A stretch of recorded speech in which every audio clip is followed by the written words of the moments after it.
hungry people by themselves cannot erect a new structure, right? And the political leadership outside of Iran does not have representation, organization inside Iran.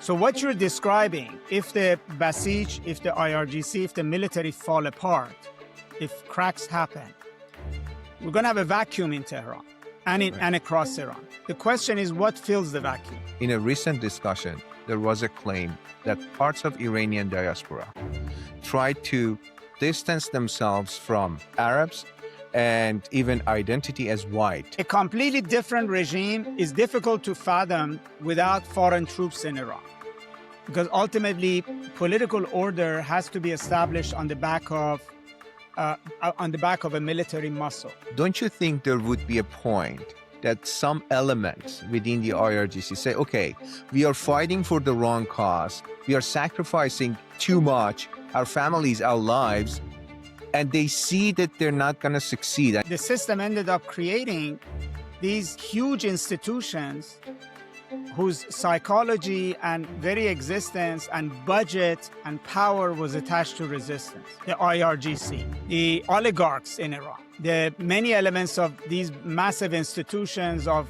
foundations and economic and political power centers grew under the sort of rubric of resistance and became very attached to it. There is something that we can agree on, that it's insanity for any ruler to betray the very same people that they're ruling as the main and the most powerful source behind any system, behind any government. Iran has gone down through a different tunnel of now 2 wars, one of which we don't know how it will end, and a massive uprising and a very bloody crackdown in January, which is also in of itself would have been a history-making event of great consequence. Now, I still don't think that the Islamic Republic in its current form is sustainable going forward. The fact that Khomeini lied and fooled people, including intellectuals. He promised something, but something else came out of it. I think there's a difference between Israeli and American interests here. I think Israel is more interested in breaking Iran completely. As a result of these decisions and actions and policies, and whatever they're doing, and they've been doing for 47 years, they have destroyed the face of Islam as well. I think they want Iran to be unshackled, to be the great power that every Iranian believes that Iran is both capable of and deserves to be.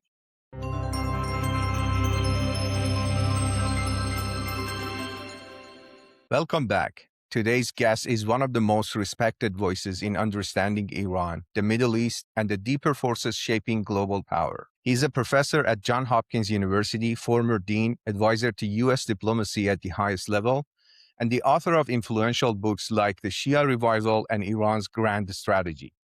But more importantly, he is someone who challenges how we think about Iran, about power, about conflict, and about what really drives nations.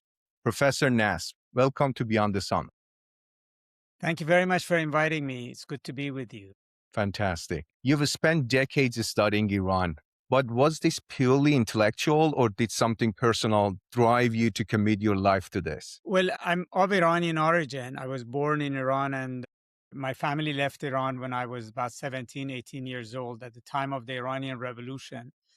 I studied political science, and initially I was very interested in studying the relationship of Islam to politics, which is a phenomenon that exploded on the world stage with the Iranian Revolution. So I looked at Iran, but I also looked at other countries, in particular Pakistan and the Arab world, and was focused on explaining the way in which Islam interacted in politics. Then worked particularly on the tensions between Shias and Sunnis, the sectarian dimension of this question, which became very paramount after the United States invasion of Iraq.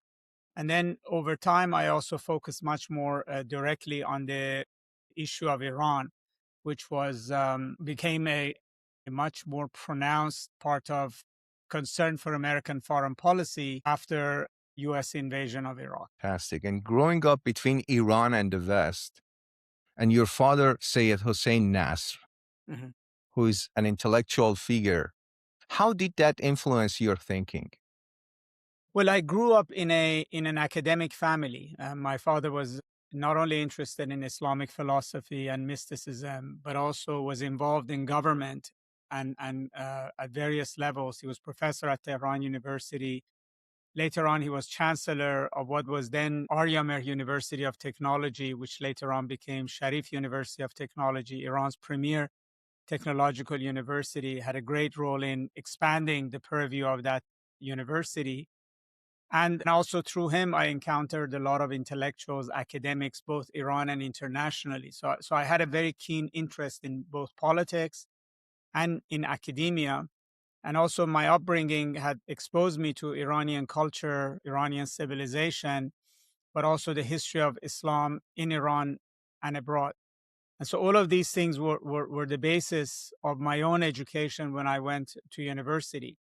But my formative years were in Iran. I went to primary school, high school in Iran, for most of my high school in Iran. And so my cultural roots are back in the country. And when I lived in Iran and subsequently, I also studied a lot of Persian literature and Persian history, Iranian history. And so that attachment to Iranian culture, civilization, the faith of the country, the people of the country has been very strong in me throughout. To ground this conversation, what is the most dangerous misunderstanding about Iran today, especially at the moment like this? Well, Iran has had a turbulent history. And I have to admit that also Iranians themselves are not of a uniform opinion in terms of understanding what is happening in their country and how to interpret it. So I don't want to say there is a singular view of even what Iran is, what Islamic Republic is, what's the future of the country is, how to interpret things. But I think the most important misunderstanding is that it's been a long time that the Islamic Republic is not driven by religion per se. And the image that we had of it in the first decade of the revolution, where it was far more ideological and far more driven by religion, has given place to what I would call a hard-headed, right-wing nationalist, anti-Western, anti-imperialist worldview that has been driving the Islamic Republic.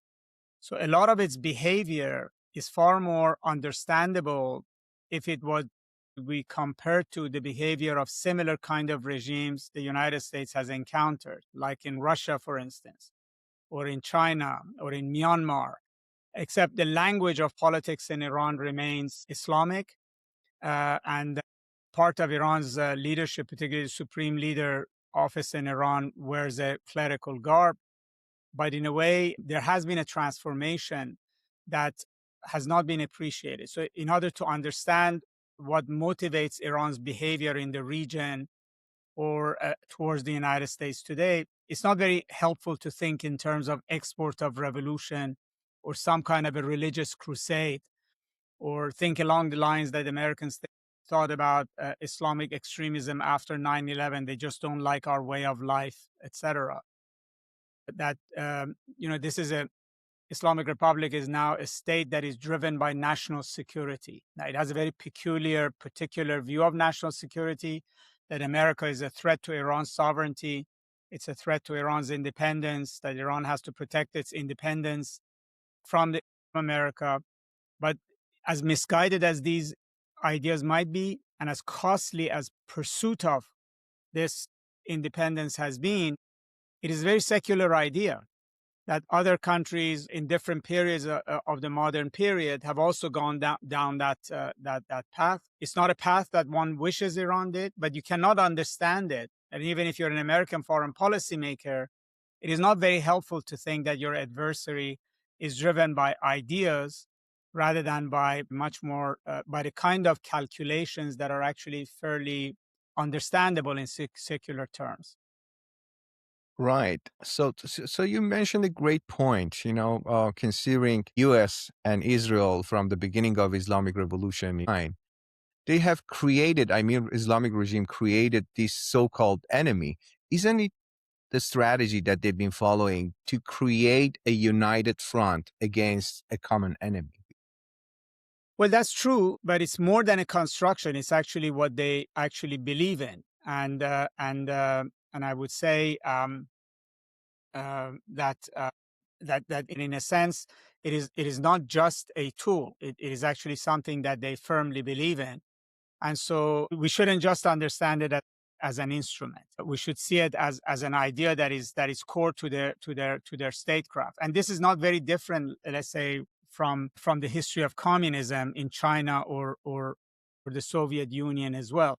That they had an ideological view, that they had a sense of a common enemy outside, but it was also really the way they believed and actually operated. Right. So, that being said, you have argued that Iran behaves strategically, not just ideologically.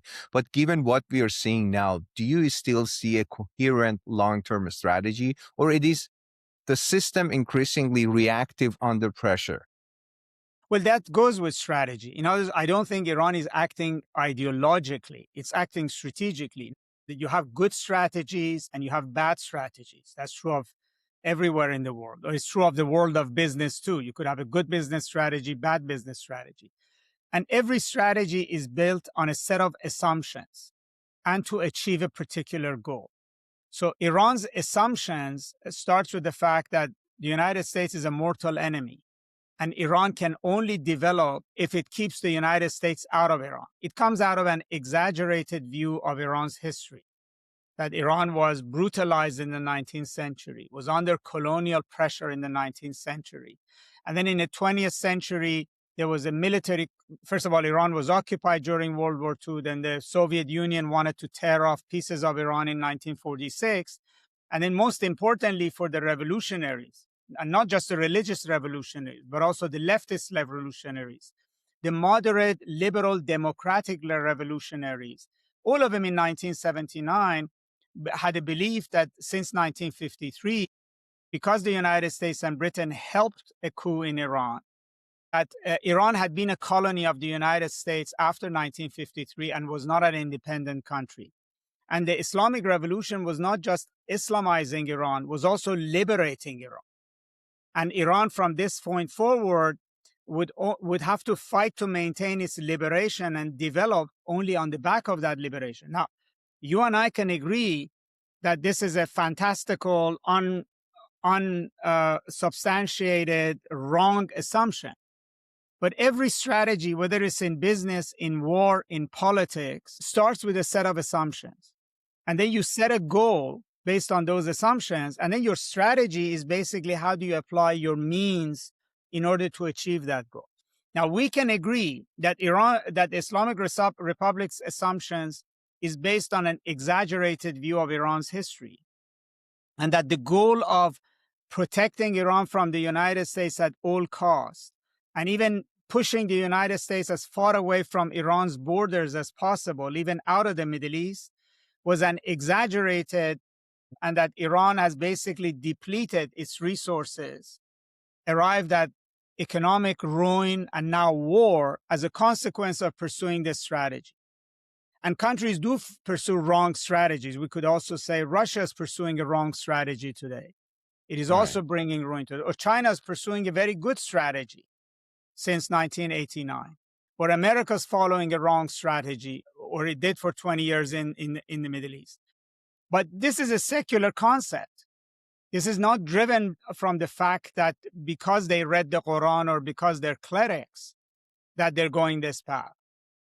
Iran has gone down this path because Ayatollah Khamenei had the same view of the United States that secular Marxist Leninists had in Iran in 1979, that even some Democrats had in 1979. Iran basically has gone down a path since 1979 of dedicating everything in its national outlook, in its grand strategy, which is what I outline in my book, into this singular pursuit of protecting itself from the United States. Right. Protection sometimes means that you kick the United States in the shin, that you carry out terrorist attacks, you carry out asymmetric warfare. Sometimes you do varieties of things, and the United States has retaliated. And Iran has not abandoned this strategy in the face of overwhelming American economic pressure, diplomatic pressure, and now, even in the middle of this war, Iran is doubling down on that resistance. Now, this President Trump attacked Iran in February 2026 in the hope that that attack, the killing of Ayatollah Khamenei, whom he thought was the architect and the singular most important advocate of resistance in Iran, would snap Iran out of this strategy. And then, the leadership in Iran would come and say, okay, we're giving up on this strategy of resistance. We're willing to open a new chapter with the US. But even now, we're seeing that Iran has doubled down on that strategy. So that's a great point and a great clarification regarding this issue. But there is a question. So having wrong assumptions and executing bad strategies, as you mentioned, you get to a point that you see the result is distraction, nothing else. So how come the officials, those decision makers, haven't they pivot and change their policy and the strategy, in order to avoid what we are seeing now, this total destruction? It's a very good pure question. Ideology? No, I don't think so. I think that's exactly the mistake with Iran. We keep going down this path of ideology as if Islam or Islamic ideology explains people. I think Islam explained Ayatollah Khamenei far less than leftist, third worldist ideologies did. He was a child of the 60s. His mindset was like Che Guevara or Castro. You could ask the same question, Amir, about Cuba. Now that Cuba is completely without electricity, is decided to talk to the US. Why wouldn't Cuba change its ways? Cuba is probably the only country that has been sanctioned longer than Iran, right? So ideology doesn't explain it. First of all, it's a question of leadership. There are sometimes leaders who could push countries in a different direction. Had Deng Xiaoping not emerged in China and had control, maybe China would not have gone down the path that it did. So that person essentially changed China's direction. It gave China a new strategy, which was different from Mao's strategy. And so the leadership is important. Iran, for the past, after Khomeini died, for about 36, 37 years, was ruled by or dominated by one leader who was singularly committed to this vision of anti-Americanism, of protecting Iran from America. Now, Khamenei's anti-Americanism was not religious so much as it was his understanding of the history of American imperialism. He was very well read in varieties of foreign literature. He understood the arguments that Ho Chi Minh, Castro, Che Guevara, Frantz Fanon, all of those people made. And his arguments about the United States is immediately understandable by third world anti-American imperialists, once you sort of look at the core of the argument. Right. The other issue is that states also gradually get locked into the strategy, and the cost of changing it becomes higher and higher. Like, you train a generation of people, a military, a bureaucracy that is being trained and built around these ideas. You create institutions around this strategy. And then that creates a sort of a momentum that change becomes more difficult. Just imagine, what does it take for a leader in Iran, given the complexity of the system that exists in Iran, can change the direction of IRGC, can change the direction of the bureaucracy, can actually change the direction of the country, right? And so it becomes easier for politicians to continue on the path they are rather than adopt a new path. So at some point, the longer Khamenei stayed, the more this became entrenched. So, we can look at periods under the Islamic Republic where a different direction was possible. For instance, early on, Ayatollah Rafsanjani, who was Iran's president for 2 terms, essentially was favorable for Iran to gradually go down the path of Deng Xiaoping. As we need to open to the West, we need to develop the country. He was essentially lost the battle for changing Iran's direction to Khamenei. Right. And the battle was not over Islam, was over the strategy. And then you had Khatami, similarly. You had Rouhani, similarly. So, and then in the process, the system ended up creating these huge institutions whose psychology and very existence and budget and power was attached to resistance. The IRGC, the oligarchs in Iran, the many elements of these massive institutions of foundations and economic and political power centers grew under the sort of rubric of resistance and became very attached to it. And so Iran did not have a leader that was at the very top who was committed and capable of redirecting the country. We didn't have an Anwar Sadat, or we didn't have a Deng Xiaoping. So you mean that the major part of this problem is because of the leadership at this point? Well, leadership is very important because leadership can, as I said, like Sadat or like Deng Xiaoping, can actually imagine a different strategy. Then the leader has to be powerful enough to actually force the system to reorient. But there is something that we can agree on, that it's insanity for any ruler to betray the very same people that they're ruling as the main and the most powerful source behind any system, behind any government. So this is something that we can agree on. I agree with you, but Iran is not unique in that. There are leaders and systems that believe what they're doing is in the interest of the people. So the leader of North Korea or the leader of Cuba or the leaders of Venezuela before Maduro was taken out also thought they are nationalistic. They also thought they are doing in the long term what is in the interest of their people.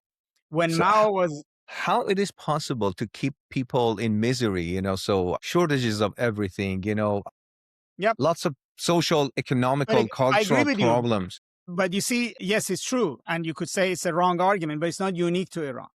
Right. So we have to look at actually how is it that political systems end up justifying this? How is it that rulers see this? So when Mao or Stalin killed 20, 30 million of their own people, they saw it as a pathway to something bigger, as a short-term sacrifice for something bigger.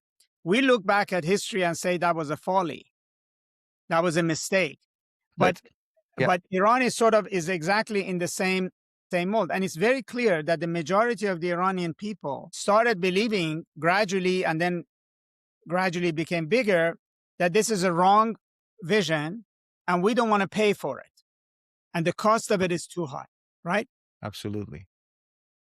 Much more so than we saw in China or we saw in Venezuela and we saw in Cuba. So the protests in Iran, particularly in January of 2026, were reflective of the fact that the Iranian people, much like you, are no longer believing in the strategy, right? And so, yes, I think the dilemma Iran is at this moment is proof that the strategy no longer has popular support, number one. Absolutely. Number two, that the strategy hasn't worked in the way they thought. It hasn't protected Iran. In fact, the United States has now come closer to Iran, and Israel has come closer than it ever was. And that Iran has ended up in a devastating war. But what I'm trying to say is that we need to analyze the strategy. Where does it come from? Why is it the wrong strategy? What have been the cost of it? Rather than getting fixated on Islam. That's the wrong way to sort of understand this, because, okay, you have the Islam part in Iran, but you don't have Islam in Cuba. You didn't have Islam in China. You're right, but as a result of these decisions and actions and policies, and whatever they're doing, and they've been doing for 47 years, they have destroyed the face of Islam as well. How many people are converted? How many people do not like Islam, at least in Iran, because of the same thing that they've done? I mean, the government have done to them, So the face of Islam is that's part of the cost of it, because the language of this state has been Islam, because the revolution was in the name of Islam. Its failures and its shortfalls obviously has blown back on Islam. But that's a consequence of their policy and strategy, which I fully agree with you. But if you're sitting across the table, or you had been sitting across the table, and you were trying to understand the other side, but that's what the argument I'm making. The other side's driving points is not that is this strategic view that they have, that they're in a war with the United States. That war is about a war of independence. It's a kind of a war that Mao thought he was fighting, Castro was fighting. And all of these countries also face tremendous amount of economic consequences as well. Right. Professor Nasr, let's focus to the present moment, because what we are seeing feels qualitatively different. We are seeing sustained pressure on Iran's military infrastructure, security apparatus, and key figures. Do you see this as temporary degradation or something that could fundamentally weaken the system's ability to maintain control? Well, it's very difficult to predict because we're now not looking back at history like we were until now to look at how things have evolved. But we're trying to sort of read the tea leaves, if you would, about where things are going. I don't think even before this war started, even before we had even the June war or the uprisings of January, my view was that the Islamic Republic was no longer sustainable in the way that it had arrived, even in 2024. That the economic pressures domestically, the popular unhappiness, the restrictions on Iran's growth, etc., would not be sustainable. Now, at that point, you might have assumed that change might come more organically, like in China or like in the Soviet Union at the time of a leader's death, that then the system may decide that we need to go down a different path. And that option would be at that point. But then Iran has gone down through a different tunnel of now 2 wars, one of which we don't know how it will end, and a massive uprising and a very bloody crackdown in January, which is also in of itself would have been a history-making event of great consequence. Now, I still don't think that the Islamic Republic in its current form is sustainable going forward. Now, the question is for how long and in what shape? So the outcome of this war may either be a complete collapse of the regime and the state, sort of a Syria-Libya phenomenon, which would be catastrophic at many levels for Iran. And we've had it in our history. We had it at the time of the constitutional revolution. We had it during World War I. We had it at the time between the Safavids and the Zand period, between the Zand period and the Qajar period. As there have been periods of complete collapse of order. The other solution, the other outcome might be that the Islamic Republic would come out of this war and completely change direction. In other words, might not even be called that, or it might be called that, but it would come out and essentially decide that the era of Khomeini is over, and we need to basically recreate the state, everything and go in a different direction, kind of like Germany and Japan, end of World War II or something like that. Or alternately, that Iran would be greatly weakened and the Islamic Republic would stay in place. I think then it would be a slower death for it. I just don't see it be able to sustain itself under economic pressure, under social, political pressure internally, and then trying to support and implement a strategy that has failed and is no longer viable. Right. Iran would not be able to push back against the United States the way it did in the 1980s, 90s, in the 2000s. A completely different regime is difficult to fathom without foreign troops in Iran, because ultimately political order has to be established on the back of a military muscle. And the scenario we had with the Shah leaving and his military abdicating was a scenario of voluntary departure by a state. I mean, the Shah decided he's just going to abandon the Pahlavi state to its own fate, leave the military to do whatever they do. Late in the game, after a lot of soldiers had left, the military was demoralized without a plan. And the other side did have military muscle. There were 20, 30,000 armed Marxist, MEK fighters in Iran, other kinds of guerrillas associated with the religious faction. I mean, I was young. I remember there was a episode, and there are pictures of it when units of the elite Immortal Guards tried to go and quell a protest at an Air Force base south of Tehran. And on the road there, they were met by armed guerrillas, Marxist and MEK guerrillas, who killed them all. I mean, there are pictures of Iranian soldiers that were burned in their vehicles. So the other side had a muscle, right? Right. So I don't see that muscle in Iran outside of the state. Maybe it will be created at some point, but right now it doesn't exist. Yes, there are Kurdish militias in Iraq, but maximally they can hold Kurdish cities closer to the border. But the only muscle, whether it remains intact or it breaks down into different militias, is IRGC and the Iranian military.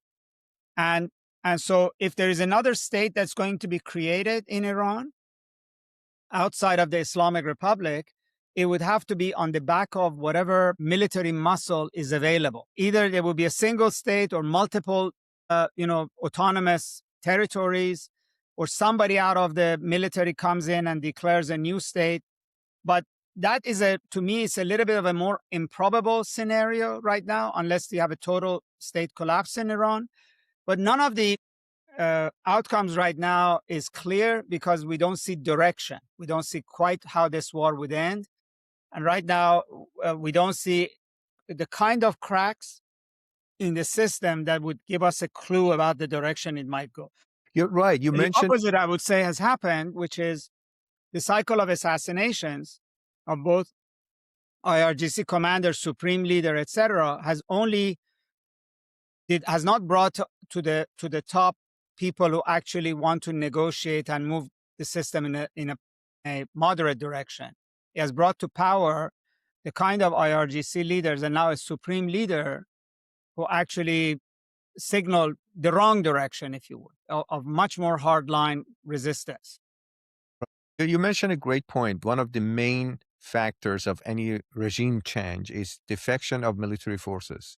So many of the regime's traditional tools of control, security forces, suppression mechanisms appear to be under strain. Last night, head of Basij, along with hundreds of Basiji commanders, were killed. So these sort of things, does that meaningfully change the internal balance of power between the state and society? Maybe. I don't know. It's too early. I mean, so far it hasn't. I mean, maybe right as we finish this podcast, we'll begin to see signs. Right now, we're seeing all sort of predictions without actual signs that it's happening. So we're saying that if these people are killed, something may happen, but we're not seeing it.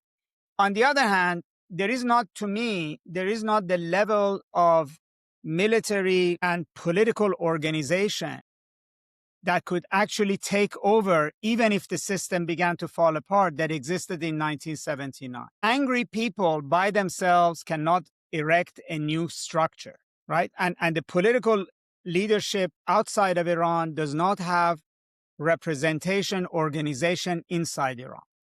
So what you're describing, if the Basij, if the IRGC, if the military fall apart, if cracks happen, we're going to have a vacuum in Tehran and across Iran. The question is, what fills the vacuum?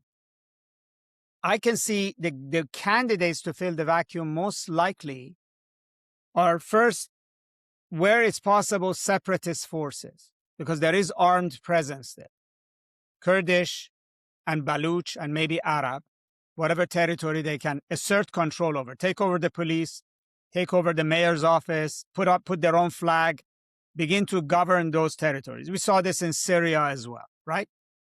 Then you have these units of Revolutionary Guards and military who may fall apart, but they are units and they are men with guns. And we've seen this in countries. They may take over different territories of the country. I mean, the IRGC in Azerbaijan, Azerbaijani territories of Iran, are by and large Azeris. They're all Azeris. So they could actually basically conceivably become Azerbaijan of Iran. Right? There is no Azeri party that you would say would actually be able to take over Tabriz and Rezaiye and Ardabil and build the political system there. The first candidates for doing that are the Azeri civilian and particularly military elements of the Islamic Republic. So this idea that there is a military force from the outside and a political leadership that can fill this vacuum, to me, is the least likely, because they're the weakest, least present force on the ground, unless there is foreign troops that would give them that presence, as they did in Afghanistan, in Iraq, and in Iran in 1941 with removal of Reza Shah. How probable do you think it is? I think it's improbable because Iran is extremely difficult. I mean, it is a reality that Iraq is a sort of a very straightforward territory. You can drive in 2 hours, 3 hours directly on a highway from Kuwait to Baghdad. It's a flat country. Tehran is 2 mountain ranges away from the nearest port. Geography and terrain is very different. You're right. And not only the terrain is different, the size of Iran requires an order of magnitude larger military force. And that's why President Trump keeps saying, I much rather work with somebody inside who wants to work with me, rather than to imagine what it means to control that. Now, one thing is that the US can break Iran and then leave it alone and let a broken Iran deal with itself. But then, it's not a question of who you like. It's a very sort of a generic way of looking at it. When there is a vacuum, what forces have the greatest capability of filling the vacuum? And what is it that they require to fill the vacuum? So what you mentioned, those separatist movements that are armed, in different regions in Iran, if they are supposed to fill the vacuum, there would be a civil war. That's the worst case scenario. Yes. And that's actually a very likely scenario. We've seen it in other countries. We've seen it in the case of Syria. We've seen it in Libya. So yes, that definitely is a possibility. And so, if you were advising, that's what we're talking about. If you were advising policymakers right now, what would be the solution, in your opinion, to avoid that kind of thing? Well, it requires a set of things. One is that it requires essentially the war to end before it reaches a point where the Iranian state would break. And I think there's a difference between Israeli and American interests here. I think Israel is more interested in breaking Iran completely, because I think that would remove Iran, not just the Islamic Republic, but Iran as a major Middle East player that could challenge Israeli authority in the Middle East, at least for a generation. So that benefits Israel's ability to wield power in the region, exercise authority over the Arab countries, decide the fate of various Middle East countries without having to worry about a large country, even if it's fully democratic, pro-Western, etc., standing in its way. Let's assume what you say is true. Let's look at the opposite side of that. If Israel finally wants this endeavor to help Iran to be liberated, and having liberated, free kind of Iran, thriving economically, socially, culturally, wouldn't it be better for every nation in the Middle East, including Israel? It is better than what it is now, but what is better for Israel while it's expanding and trying to actually shape the Middle East in terms of security the way Israel wants is Iran not to be a factor at all. Not that Iran be a prosperous, democratic force like under the Shah, who again would be able to assert what it accepts or doesn't accept in Persian Gulf. You want Iran basically to have a no voice if you're Israel. And this is not about, I think, very generically looking at it, what is Israel's greatest desire right now? Is basically to shape the Middle East the way it wants. Yes, liberating Iran, having a democratic, etc., is preferable to what is there. But even more preferable, and if you can't get a liberated democratic Iran, the preferable thing is for Iran not to matter to the Middle East at all, right? To be infighting, to be in civil war, not to have a government or a military that can actually exercise force outside of Iran's territories. And then Israel can actually settle Lebanon the way it wants, settle Syria the way it wants. It can dictate terms for regional security to Arab countries in the Gulf. It can dictate the future of Iraq even, if Iran is no longer a factor. Now, the United States, on the other hand, I think is not interested in a broken Iran, because the blowback to the United States would be much higher, and the blowback to its interest in the Gulf would be much higher.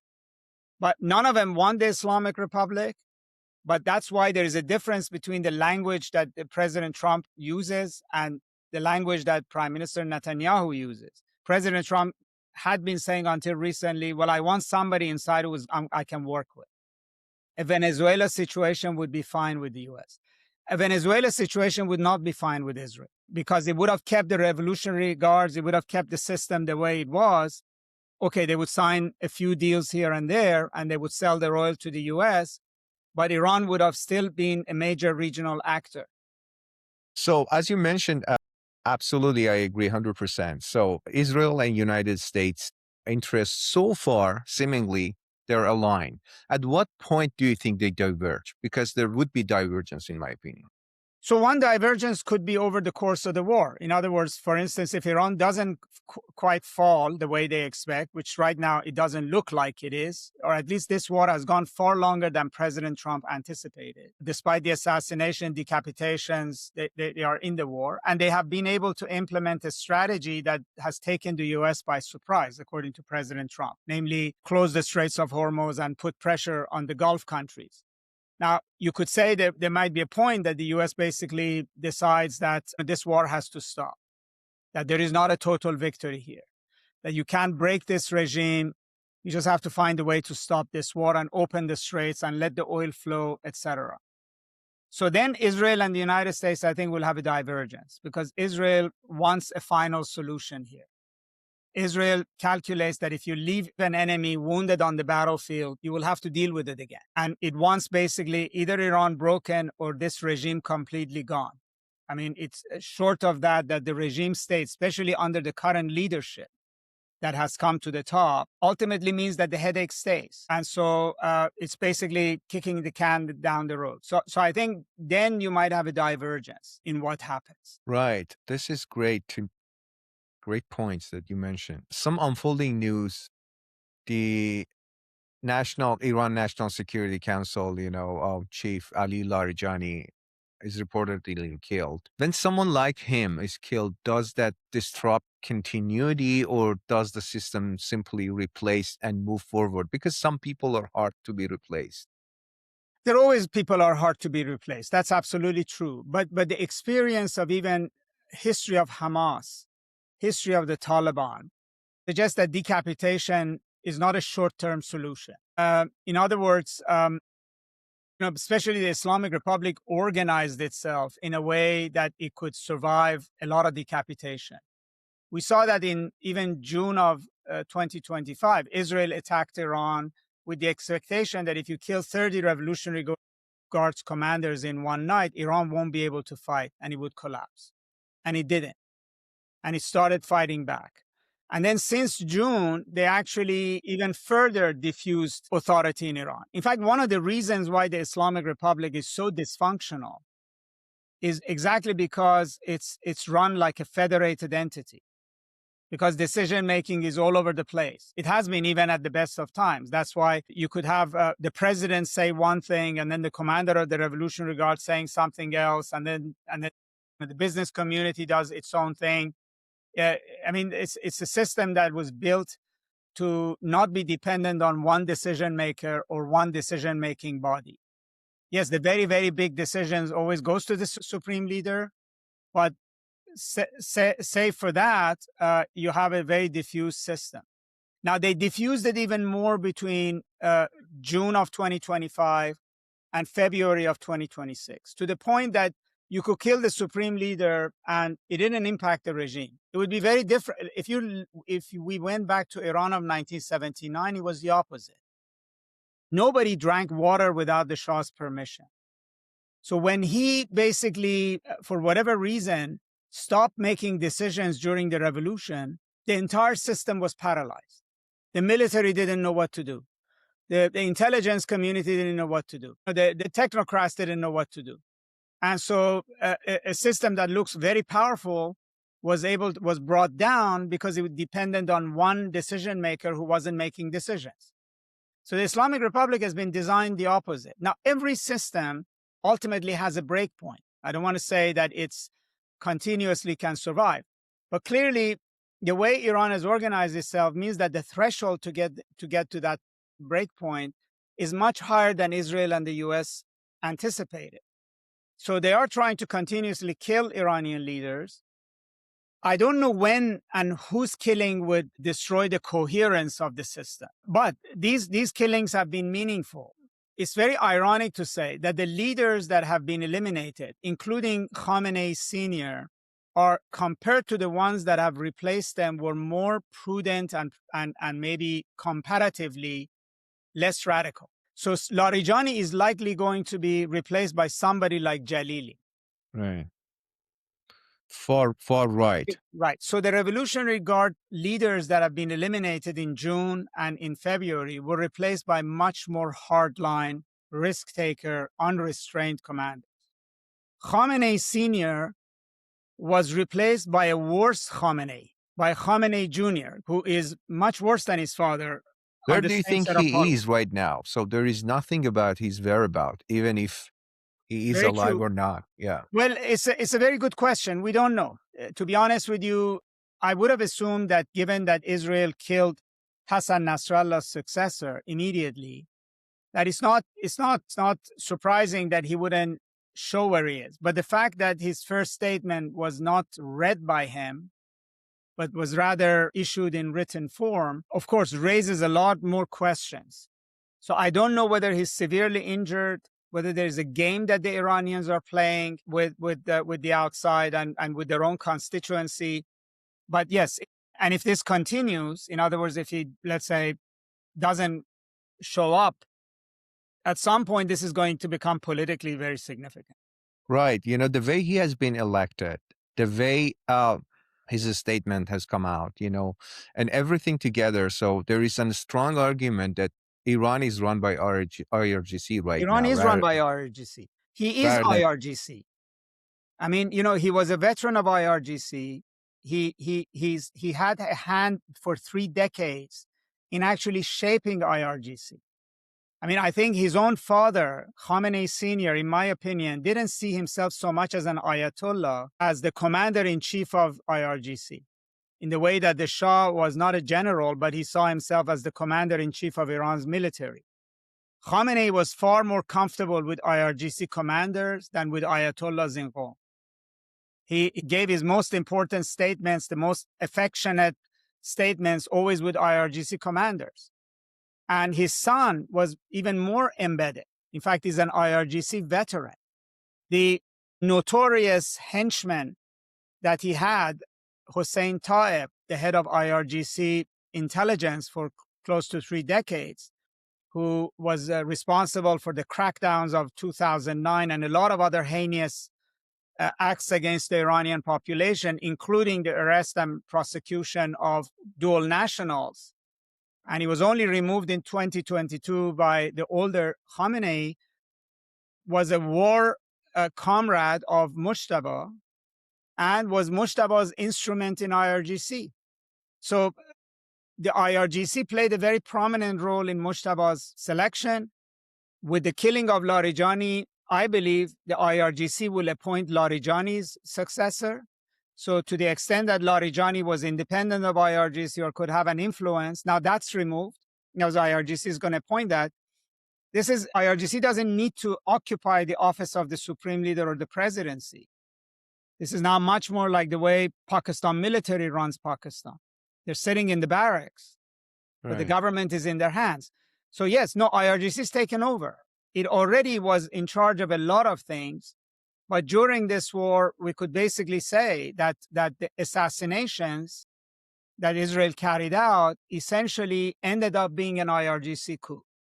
So, and if we take that one step further, so under what conditions do military forces, especially IRGC, and elements within the IRGC or security apparatus begin to defect or distance themselves from the system? I don't think they will. I think this is based on a reading of militaries elsewhere, where they're very, very different from Iran's military forces. You know, in other countries, the militaries have no respect for the Constitution and have no respect for the civilians.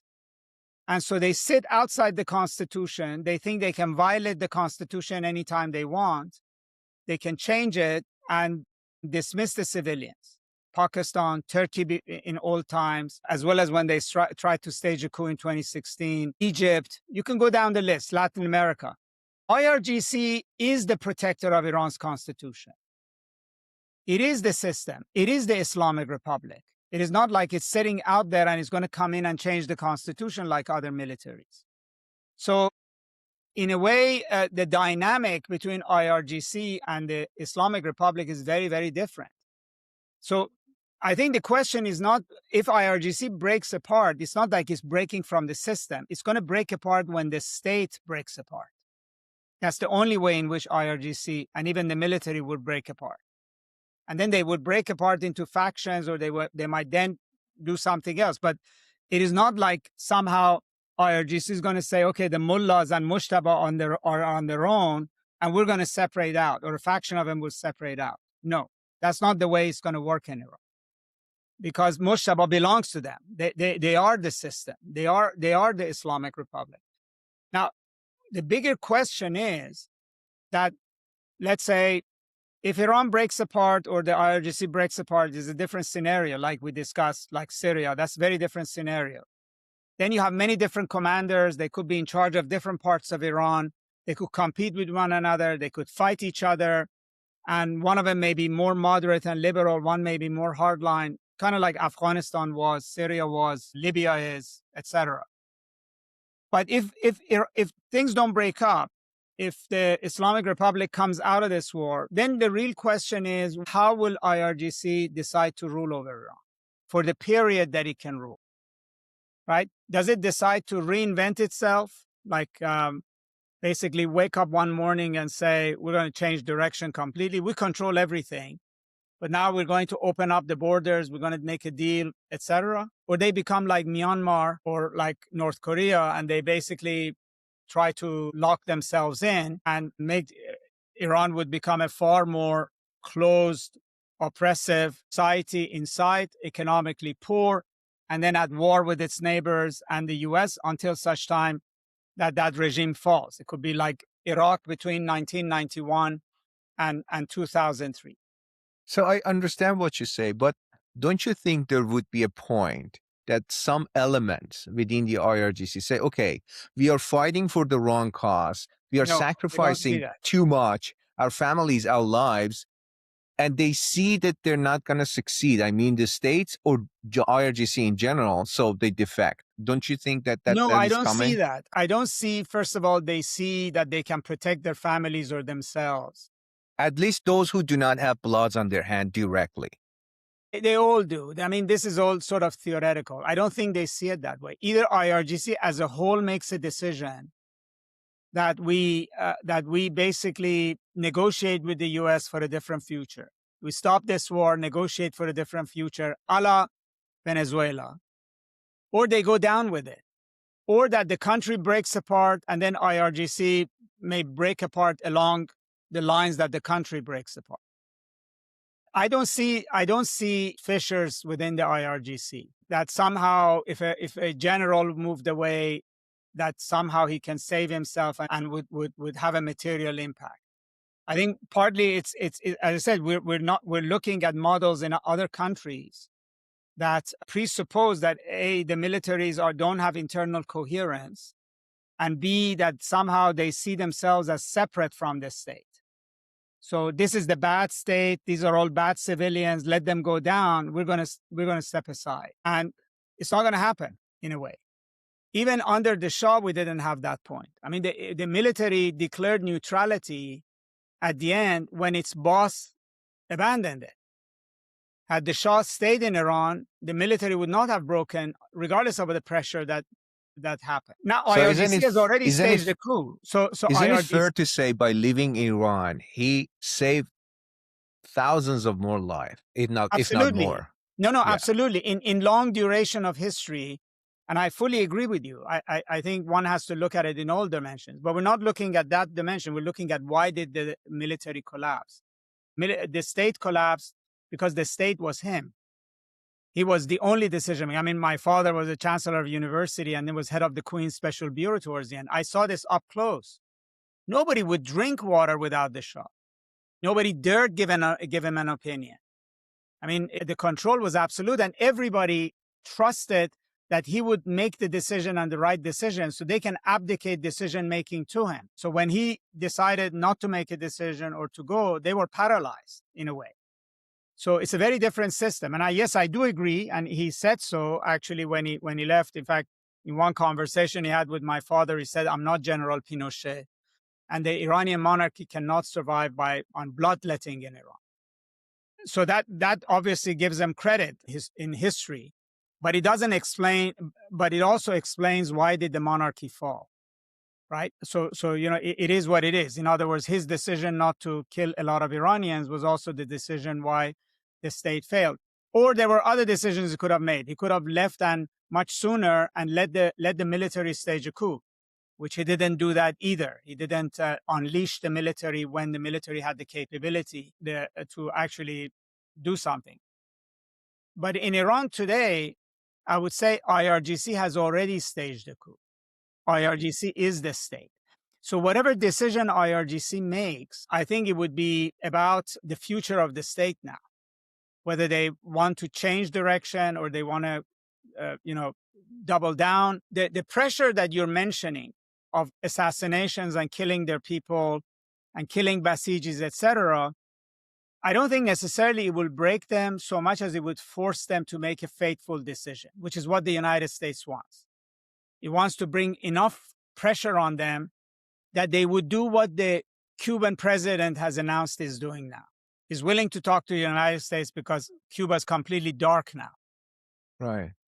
So regarding revolution time, there is something it would be unfair if I do not mention it. And that's the fact that Khomeini lied and fooled people, including intellectuals. He promised something, but something else came out of the box when I think took they all over. wanted to be fooled. I mean, these were all educated people. None of them. I remember these conversations then in Iran, my father, for instance, had with them. None of them wanted to acknowledge what had happened in French Revolution, in Chinese Revolution, in Russian Revolution. I remember a conversation he had with Marxist intellectuals who were family friends at Tehran University who were saying that Khomeini is like Gandhi. He's a liberator. He's going to retire to Qom. He's an enlightened liberator. And my father would tell him, your understanding of a religious leader is the priest you encountered at Sorbonne in Paris. You have no idea who you're talking about. And so they wanted to be fooled.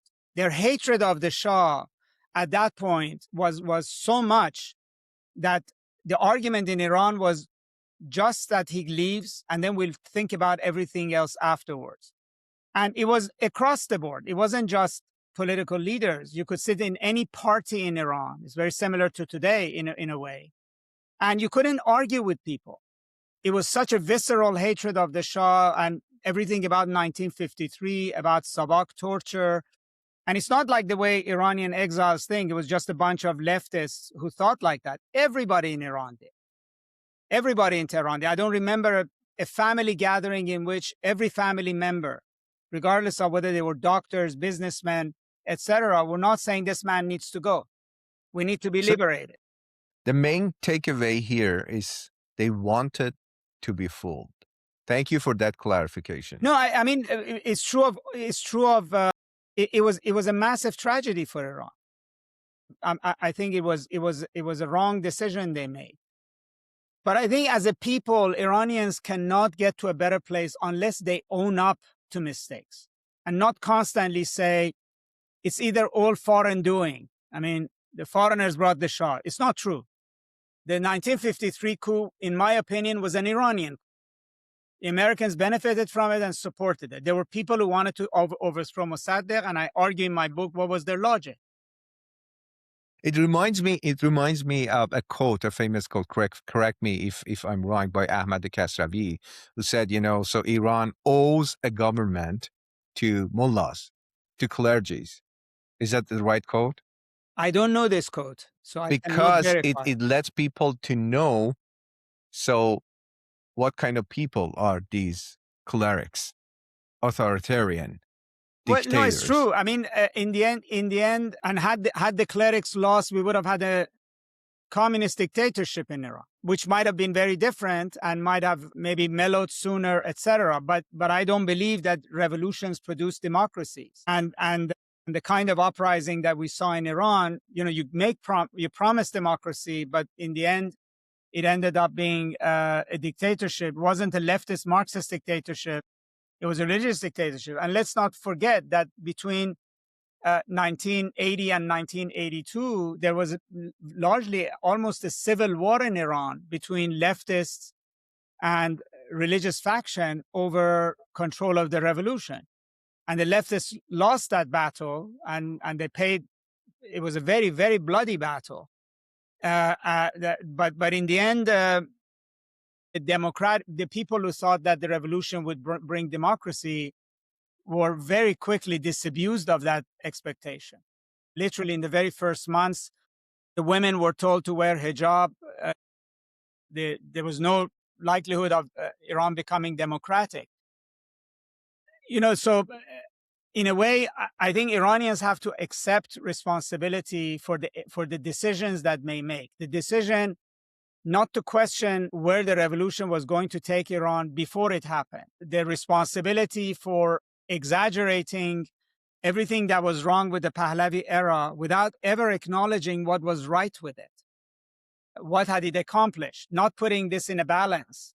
I think it's a responsibility of Iranians. They cannot either say it was foreigners who brought the revolution or that it was only the fault of the mullahs. Yes, the mullahs were the beneficiary, but who empowered the mullahs? Absolutely. It was the millions of Iranians who went into the streets against the Shah that empowered the mullahs, enabled Khomeini to actually carry out that revolution. So I think that's where I think Iranians have to accept responsibility for everything. Right, absolutely. We would be naive to think that Khomeini could take power without, support of people. Absolutely, 100%. So, Professor Nasr, I want to shift to something more cultural. In a recent discussion, there was a claim that parts of Iranian diaspora tried to distance themselves from Arabs and even identity as white. Do you see that as identity insecurity or something rooted in deeper historical narratives? Because your video, went viral and everyone is talking about it. No, well, that video was also taken out of a context of a larger conversation in that podcast. But I would say, first of all, there is roots to this. Obviously, goes to the Pahlavi period, where there was also much more emphasis on ancient Iran as well. But now, particularly in the diaspora politics, that element of Iranian nationalism that sees itself as divorced from Iran's Islamic history has become much more politicized. I mean, in the end, whether we like it or not, I am, in a way, I'm 65 years old. I'm 65-year-old Iranian, but in a way, I'm a 5,000, 7,000-year-old Iranian. I inherit the entire historical DNA of Iran. That DNA has an ancient Iranian history. Some of it is Aryan, some of it is other groups that goes to the 7th century. And then there is Arab, Turkish, Azeri, Mongol, Persian, varieties of other mixes that is in our history. And politically speaking, since the 7th century, rulers of Iran have been Muslim dynasties. And much of what we celebrate about Iran's culture, history, has happened during that period. Hafiz, Sa'di, literature, arts, etc. So to imagine that, Iran only is the ancient Iranian period had advocates even during the Pahlavi period in Iran. People who imagined Iran as being only ancient Iran, in other words, jumping from 7th century to 1920s, and then sort of saying that history in between either is irrelevant or is a history of occupation, which is not correct. It's an imaginary history. I think that has now become much more politicized because Iran's government is Islamic. And because of this anger at the Islamic Republic has translated into sort of imagining an Iran that is basically forgets about 1,400 years of history. And then in the West, it obviously, I do think it has a utility because there is a yearning, particularly among many Iranians, to belong to the West, not be associated with all the negative images that they think comes from Iran or has come from the Middle East, and to align itself as an Indo-European people who belong to the West. And so that's very prominent. And I said even some of the politics they're adopting, they could provide any kind of justification for it, but at the bottom of it, it really goes to this fact. The roots are not new. There is a scholar of Iranian studies, Reza Zia Ebrahimi, who has written a whole book on this, on the role of identity and on identity formation in modern Iranian nationalism. But again, this is just as Iranians are very divided on politics. This is probably the most divisive era I've witnessed in my own life in Iranian community. I've never seen, either at the time of the revolution, after the revolution, families, friendships, community be so divided and antagonistic towards each other. But this issue of identity is also at the heart of it. How do you define Iranian nationalism? How do you define Iranian identity? It's not about castigating. It's about trying to understand what's at play. Professor Nasr, lastly, you have studied power, religion, and politics for decades. What does freedom mean to you today? I mean, freedom to me is to everybody else, is freedom to prosper, freedom to have your own ideas, freedom of choice, freedom of life. And I think for Iran, and particularly Iranians inside Iran, that's what I wish for them. Freedom, political freedom, freedom of expression, freedom to prosper, freedom to engage the rest of the world, and for the country as a whole to be not entangled in an economic chokehold, in military chokehold, that it would basically be able to, as I said, to realize its rightful place in the world. I think that for all Iranians, aside from individual freedoms, I think the most important thing, the thing that they aspire to, whether they are, want to be part of mainstream West or attached to their culture, regardless of where they fall on this line, I think they want Iran to be unshackled, to be the great power that every Iranian believes that Iran is both capable of and deserves to be. Professor Nasr, this was a rare conversation. Thank you for your depth, your honesty, and your willingness to engage at this level. Thank you very much. Thanks for having me.